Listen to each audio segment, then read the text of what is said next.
ಸಿಂಹ ಸಾಹಸ ಸಿಂಹ ನೆಟ್ಟಿ ಬರುವ ಜೋರು ನೋಡು, ದಿಟ್ಟ ವೀರ ಪಡೆಯ ನೋಡು, ದಂಡು ದಾಡಿ ನಡುವೆ ಕೂಡ ಗಂಡು ಗಲಿಯ ಬಿರುಸು ನೋಡು, ದಂಗೆ ಎದ್ದು ದಂಗು ಬಡಿಸು ಬೆಂಕಿ ಚೆಂಡಿನಾಟ ನೋಡು, ರಕ್ತದಲ್ಲಿ ಬೆವರು ಸುರಿಸಿ ಕೋಟೆ ಕಟ್ಟೋ ದೊರೆಯ ನೋಡಯ.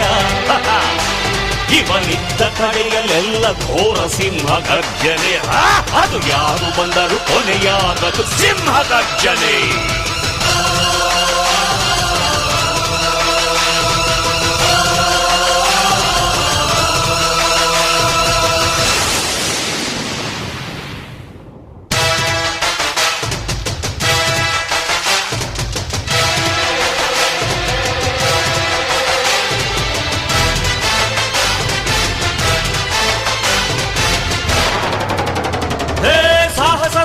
ಸಾಹಸ ಸಿಂಹ ಜಯದ ದಳಪತಿಯನು